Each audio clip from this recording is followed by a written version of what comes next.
She said one single sentence, and the rancher felt the weight of every bad choice he'd made.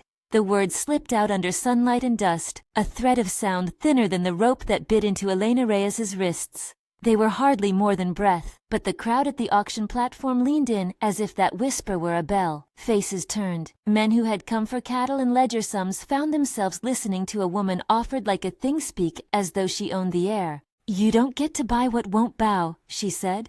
Not loud, not theatrical, flat, small, an edge of cold in it. The sheriff's men glanced at each other. The auctioneer's tongue faltered mid-call. A few men laughed. The nervous laugh of people reminded that a world they thought orderly could tilt on a single voice. Elena stood with the noose marks red on her skin, with the ranch brand smudged across her dress, with eyes that held every hard daylight she'd ever survived. She had been traded between hands before, bartered under the cover of law and custom, and this stage was supposed to be a transaction like any other. Instead, her sentence landed on the crowd and shifted the air. Some heard defiance, some heard threat, most heard an insult.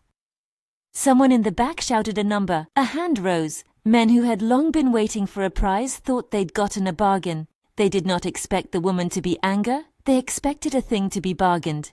When the men at the edge realized the wrong woman stood bound beneath the sun, their laughter curdled. Chaos uncoiled like a struck snake. Before the buyer's party could crowd forward, two men moved to the platform, broad shoulders, hard eyes, and tried to pull Elena down. She did not scramble away. She pushed. She used her hips like metal against their grasp, and where words failed her, she used her feet. One of the men cursed and swung a fist. Elena answered not with pleas but with a palm to the throat that made the man clutch at his Adam's apple. The other pulled a knife. Someone screamed. The first blow that fell came not for bargains, but for ownership. They were not thieves stealing cattle. They were men who intended a possession, and their certainty made them brutal. A hand closed on Elena's arm. The rope cut into her skin anew. She spit a word at them, chaparral terms, old and cold, and the men laughed and hauled her as if hauling a sack. From the ridge above the auction yard, Tomas Aguilar watched the whole thing settle into motion. He had not come to see her sold. He had come for supplies, for a week's worth of oats and a new bit for an axle. But Tomas had known Elena Reyes for years. He had known the way she moved through the fields like a shadow that remembered sunlight. He had known the way the town's quiet cruelty walked past her and pretended not to notice. He felt his body go taut like a bowstring. For a heartbeat, he remembered other days, when his hands had stayed in his lap and his horse had stayed saddled while trouble passed in other men's yards. A woman had once stood in a doorway, a child in her arms, and a gang had wanted what they wanted. He'd heard the clatter and turned his back. The sound of her cries had haunted him like a storm that followed for years. Now he watched the rough hands pull Elena. The noose trembled. The sun made everyone squint. Tomas had a choice that would not be written down in any ledger. Ride or let them take. He did not think of himself as a hero. He thought of the fences, of debts, of the cold that had etched him in 100 winters. But memory is a kind of accumulation. The neglects of a lifetime add weight. He shoved through the crowd with Carlos at his side, breath tasting of dust and tobacco. "You can't let them," Carlos said, voice low, already halfway to the decision Tomas should have made long ago. Tomas tightened his jaw. He had been quiet so long it had become a way of living. Silence protected his land and the men who worked it. But as the men on the platform twisted Elena's arm and laughed at her silence, something in him loosened. They rode hard. 24 hoofbeats took them into the canyon country, a raw array of stone and scrub where the land revealed the truth. No hiding. The buyer's men had doubled back for a shortcut, thinking to catch the night ahead of them. Tomas and Carlos found the trail where the dust lay fresher, where a dropped piece of fabric clung to a thorn, where the scuff of boot meant urgency. The chase through the canyon became a page of shredding sound. Horses neighing, leather creaking, the bark of a rifle and the sharp, unexpected thwack of a body striking a wall of rock. Elena had not gone quietly even in the seller's hands. She had fought, had scraped her palms raw, had jammed a toe into a man's knee. When they cut through the trees and the ravine opened, the buyers were dragging her through a narrow draw of stone, expecting the cover of shadows to hide them. Tomas dropped his horse in the brush and moved like a man whose life had taught him how to wait and then act. the canyon narrowed into a throat where a dozen men could be hit with a single volley. He signaled. Carlos spread out. A few riders under Rosas, the name threaded through town like a bitter root, were with them. The skirmish that followed was close and terrible in its smallness. Shots rang and struck the cliff faces like thunder. Men tumbled into sand and blood darkened the white stones. Elena, when she found the chance, seized a loose rock and heaved it with both arms. It connected with a man's jaw. She grabbed a fallen rifle, and with a calmness born of necessity, she used it not as a weapon of menace but as an instrument of survival. She did not wait to be saved. She pitched herself into the fight, singling out the man with the knife, disarming him with a movement learned in a life of mending and breaking free. Tomas saw her through the crack of smoke and grit, small, fierce, eyes bright with hurt and cunning. She shot a rifle not to glorify the act but to carve space. 3 shots that told the men they had taken the wrong certainty. They came back with Elena on Tomas's horse, head bowed, the rope frayed and torn, wrists raw. The silence between Tomas and her on the ride home was not empty. It held things that didn't need speech yet. The smell of gunpowder, the taste of dust, the sound of a man's regret finally finding purchase. Carlos rode beside them, steady, practical. "You did right," he said, as the ranch house came into view, a smudge of smoke on the horizon. Tomas did not answer. He felt the weight of things like old iron. 1,000 small tilts of his life had led here. Every time he had looked the other way added a pound. Every choice to avoid trouble, to keep his fence tidy, and his books balanced at the expense of someone else's safety sat now on his chest like a sack of stones. He had not been cruel, he had been careful, but careful had a cost. At the ranch, Elena was cleaned and bound by cloth and time. Tomas watched as she rinsed the grit from her wrists, fingers methodical and slow, as if returning each thread of skin to its place. The house smelled of coffee and soap. Someone had kept a pot on the embers. A neighbor woman, Maria, had wrapped a cloth around Elena's arm and offered bread. The gestures were small and terrible and full of life. Night came, and with it the talk of what must be done. The town was muttering, men exchanging looks that were either pity or profit. Someone had placed a forged order earlier, the kind stamped in the name of law but written by other hands. The men behind the order were not satisfied with one wronged sale, if they could make the house a place of papers and taken claim. The sheriff in town was honest enough but slow, and Rosas's men moved with a practiced boldness that made them almost legal in the eyes of those who could be bought. Over the next days, a fragile peace settled in. Elena moved through the house with a quiet authority. She smoked beans with her hands, letting heat and patience make the beans ready for winter. Tomas watched how she arranged the hearth, how she tied thread through a frayed shirt. The smallest acts, wiping a table, tying a ribbon, took on sacrament-like meaning. He found himself learning to read the small maps of her hands. She rarely spoke. When she did, the words cut to the bone. Once she looked up from the basin and said, "I wanted to go once." It was not a complaint. It was an admission arranged in a drawer of her voice that she did not open lightly. Tomas's jaw tightened. "Go where?" he asked. He had always thought, foolishly, that he could protect people by being practical, by keeping his own house in order and letting others fight their losses. He wondered if he had been cowardly from the start, if fear had built a fort around his heart that prevented entry from anything that wasn't strictly necessary. "I thought about leaving West," she said. "New towns, different faces, learning to weigh less the price others put on me." She tied the cloth tighter. Her wrists were scarred but healed, each line a word. "I plan to not be bought." He remembered times when he could have gone after men who came for what they wanted. Times when he had watched Rosas's riders take a girl's jewelry and thought, "Not mine, not mine." Those choices had been small, and because they were small, no one had recorded them as sin or shame. But small choices stack until they crush the man who made them. "You didn't," Tomas said, the admission bumping out of him like a stone from a throat. It wasn't a promise or an apology. It was a fact lined up with the rest of his life. "I didn't come when I should have." She looked at him then, and for once their eyes met in a way that was not about utility. "You came today." "Yes." He had come because something in him had finally refused to give in, but he had also come because his conscience had become a ledger that finally tipped. He had not always been brave. Some nights, he had counted the cost of confrontation in terms of his mortgage and the wages he had to pay men to keep his land running. He had thought accommodation was wisdom.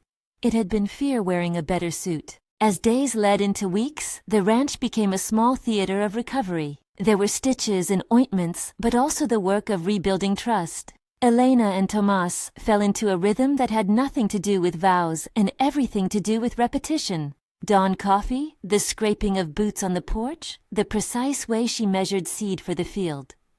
They learned each other in the slow work of return.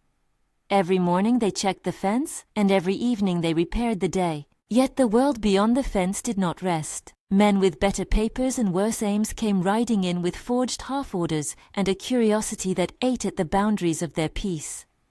One afternoon, under a sky bloated with heat, a rider came with the paper that smelled of ink and greed. He had the sheriff's mark in imitation and the lawman's steadiness in posture. Tomas let him in with the care of a man who expected trouble and stepped toward it with eyes wide open. "They say there's evidence," the rider said, taking that note too seriously. "A complaint has been lodged. There's been a theft, proof your house harbors things taken."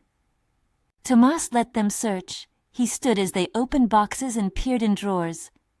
The men moved with the kind of confidence that comes from being paid to believe in papers. They found not much: rags, old tools, a single ledger full of names.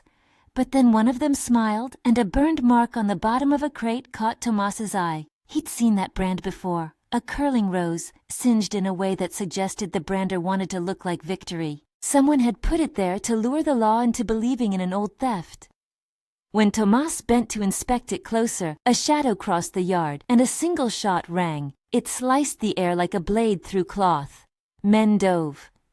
Elena, who had been in the kitchen, emerged with a rifle across her shoulder and the look of someone who had decided not to be used as evidence. Shot glass of fear and adrenaline mingled. Tomas felt the shot's nearness in his gut. A man went down, not fatally, but enough to change the day's calculations. Men rushed to drag him away. The attackers had meant to rattle the ranch, to scare Elena into leaving, to show Tomas that fences and coffee won't stop a determined taking. They had underestimated the steadiness found in a woman's hands and the hard-learned muscle of a man who had finally decided to stand. Elena moved in that barn fight like someone rehearsed by life. She used the rifle not as a demonstration of violence, but as a barricade of choices. At one point, she stepped between a man who meant to drag the wounded and Tomas. "He won't leave here with what he thinks he has," she said quietly. The words were not threat, they were claim. When the sheriff finally rode up, slow, practical, looking like someone who had been to too many breakfast tables where violence had been talked about as morning business, he took him into custody. The men retreated with the wounded, their bravado cooled by a steady presence that smelled of the law even if the law ran late. The sheriff's eyes lingered on Tomas and Elena. He did not say "God bless them," he said, "You held." There was no triumph in the words. There was relief and an order restored by hands. The town murmured. People who had been indifferent counted the cost of men like Rosas. Those who stood aside in the past found it harder to stand aside now, as the price of ignoring cruelty had been made visible. After the fight, in the hush of a night not yet quite healed, Tomas sat on the low step of the porch, while Elena mended a sleeve by the lamplight. The house was lit like a small star in a wide, dark country. The hands that worked were quick and capable. He was older than her, and lived with the history of his own cautiousness like a coat that wouldn't take off. He had been taught early that survival required keeping to your place. That lesson had kept him safe. It had also kept others from his protection. "What did you whisper out there?" he asked suddenly. The question was not about curiosity. It had the weight of a man needing to measure the horizon he had just changed. She did not look up. "That if they'd thought I came cheap, they'd learn what it costs?" Her stitches paused. "I wanted them to understand they couldn't take me and keep their cleanness." Tomas felt each word like a stepping stone across a river. He thought of the things he hadn't done, nights he had read the ledger instead of riding out. Times he had let a man go because a confrontation would have meant ruined fences and lost dues. He thought of a time when a girl had been taken from a neighbor's house and he had told himself it wasn't his fight. That memory burned in him now with a clarity that wouldn't be soothed by silence. I should have been out here years ago," he said. The sentence broke free as if it had been waiting beneath his ribs. I reckon I've been counting my life by what I could keep safe, and in counting I let other folks pay. He reached into his coat and pulled out a small coin wrapped in cloth. The silver had been beaten and nicked, older than either of them. He unfolded the rag to show $1, dulled but real. Elena's fingers brushed the coin. "A silver?" she asked, not surprised. She knew the world valued such things in strange ways. She had felt the hunger in men who thought a coin could carry the arrogance of law. "You remember the auction?" he asked, voice small, and then the shame of it poured out in a different shape. "I remember a time a stray group took a boy from the next county, and I heard the shouts down the canyon. I saw men by the saloon door talking and a woman in a doorway crying out. I thought then, better keep the water trough full, keep the horses fed, didn't want to bring trouble. I told myself the cost of standing was more than my family could bear. I stayed. I counted the number of nights I slept without waking to the thought of someone else being harmed, and thought there was judgment in that. There wasn't. There was only the slow building of a weight." His confession was not ornate. It had no flourish. It simply laid out history in the plain way a man might list the tools on his table. "You're not the only one who made choices," Elena said. Her voice had the same flatness that had bent the auction men's confidence. "I made choices to survive. I chose to keep moving. I chose to hide some truths. I nearly left more than once." They sat together in silence that wasn't empty. Around them, the ranch creaked with the tiny life of animals and settling floors. Outside, borderlands breathed with the slow turn of wind. It struck Tomas then that regret was the wrong word for what he felt. Regret was private and sharp. What he carried was the full load of a life built on 1,000 small cowards' calculations. "You feel it?" Elena asked softly. Her hand touched his wrist, and the touch was neither triumph nor forgiveness. It was the simple conduction of human contact. "You carry them." He looked at her, and the truth in his voice came like a coin dropped into water, making ripples. "I feel the weight of every bad choice I've made." The words surprised him by their audacity. They were honest and old and terrible and freeing. It wasn't a plea for absolution. It was a ledger entry made aloud. She didn't fix him with pity. She slid her hand to his and held on. "Then start taking them off," she said, "one by one." The months that followed were slow as rope fibers being rewound. They rebuilt fences that had been left to sag. They tended fields that a year ago had been more in plans than in seeds. They mended not only the wood, but whatever there was between men and women who had been hurt by the town's customs. Elena taught Tomas how to cut a straight seam and how to fold a map so its corners wouldn't fray. Tomas taught Elena how to watch a herd for the way a calf's head tilts when it is about to run from wolves. They taught each other the ordinary practicalities of sharing a life. They also taught the town that kindness could be a weapon against greed. People who had once stood aside came to them seeking refuge from the small cruelties of men who thought documents were more binding than conscience. A widow called Lucia arrived with her boy, cart smelling of stale oats and determination. An old man who had lost his land came and slept in the barn loft for a while, finding work that paid in bread. The house filled with voices that were not demand and not shaming but need. To Elena and Tomas, this was not charity, it was repair. Time softened the edges of immediate fear, but did not erase the memory of the auction platform or the canyon rocks. They kept small rituals as memorials and commitments. A coin wrapped in cloth kept in a box under the bed. A burned piece of wood from the crate with the rose brand nailed in the barn as a reminder. A fence post they had to lift and reset each spring to remember the work of habits. On the anniversary of the auction, the day when the sun hung in the sky like a verdict, Tomas took the coin out of his pocket. The silver had a rim smoothed by years of being carried. He traced the grooves with his thumb and imagined the men at the auction, the looks in their eyes, the certainty that value is what someone else placed on you. He put the coin in a small hand-stitched bag and walked out to the porch where Elena was shelling beans. The house was quiet in the way of houses that hold people who understand how to share silence. "I thought about keeping it," he said, offering her the coin, "as if I could repay what I should have done by holding it. But it belongs to the story." Elena's fingers closed around the bag. She lifted her chin, one arm steady over the bowl, and then she let out a small laugh that went like a bell into the empty yard. "You thought a coin could fix a life?" she teased. He smiled, a half-sick, honest thing. No, I thought it might be a way to mark the day I decided to do better. She looked at him then, and the air between them changed as if they'd reached a hilltop, and both could see who they had been and who they might be. So tell me, she said. Her voice had the gentle command of someone who was used to being given the truth. Do you regret choosing me now? He set his jaw. The question was not a trap. It was important and practical, like putting a board in place. No, he said. I don't regret choosing you now. But I do feel the weight of the years I let pass, and that weight will be what I carry to make certain I don't make those choices again. Her hand tightened around the coin. Then we carry it together, she said, and we decide every morning. Years are always counted by acts repeated. The months after the anniversary were the slow accrual of small decisions. They built a new dairy stall. They repaired the well.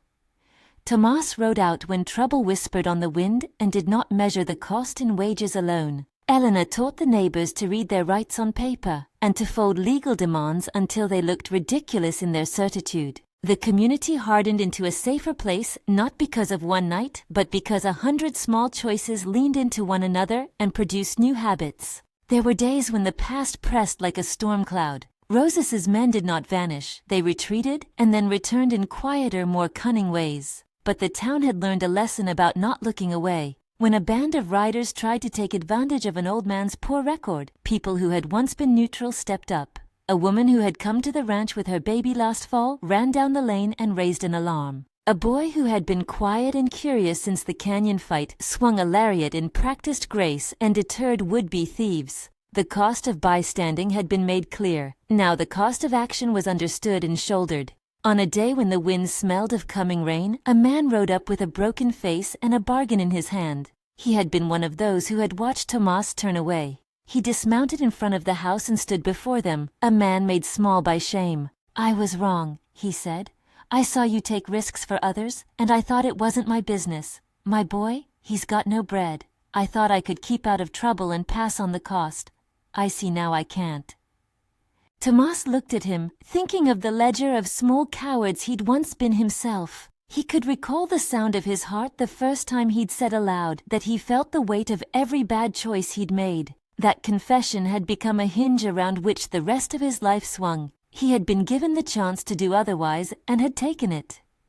You can start by working the fence, he said. There's always a job that pays in more than silver. The man nodded, and in his nod, Tomas saw a mirror of himself. It was not victory. It was the continuation of the work of human beings deciding again and again what kind of people they wanted to be. Winter came and went. The coin stayed in its bag in the box under the bed, not a relic, but a tool.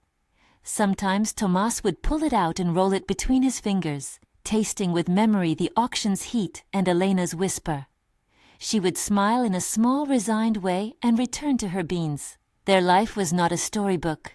There were bills. There were days when the wind took a fence overflow, and there were nights the sheriff's step rapped the porch with news of men testing their luck. But the moral arithmetic had shifted. The town's axis had tilted toward people choosing one another, rather than keeping accounts of harm done. On the 5th anniversary of the day, the town gathered not in mockery, but in remembrance. They set a table and left a space for those who came from nearby counties to eat and to tell their small stories of hardship and help. It became a day less about the auction's shame and more about what was built in its wake. As the sun set, Elena and Tomas walked the fence together. Their shoulders touched in a way that made dust motes swirl. The fence had new posts, straight and sure. A calf nudged its mother, and a child laughed somewhere near the barns. Tomas reached into his pocket and pressed the coin into Elena's palm. You started it, he said, voice quiet with the old and new weight of things. Your sentence. It stirred the place. It made me feel everything I had pushed down. For that I am sorry, and for that I am grateful. She turned the coin over, fingers working its rim like she was measuring the years. It wasn't just my sentence, she replied. It was the sentence of 1,000 small refusals. It took all of us, those who saw and those who didn't, to bring it to a place where it could be noticed. They stood there, side by side, two people who had gathered the scattered pieces of their lives and decided to lay them down differently. The evening sky bent red and then blue. Community came up the lane, the sound of voices making the world smaller and kinder. Tomas's confession had been the crack that let light in. He had said aloud the truth of his deadened courage, and by doing so had started to take it off him, mantle by mantle. Elena's single sentence had not been an incantation, it had been a lever. It revealed what was already there, a town that could be awake or asleep, a rancher who could be cautious or brave. The choice to change had rested in small days. They raised a glass that night, not to erase the past, but to honor the labor of changing it. The silver coin glinted in the lamplight, ordinary and stubbornly true. It was a thing that had been offered as price and had been turned into a promise. On the path back to the house, a boy tugged at Tomas's coat. "Sir," he said, "you remember when she said that sentence?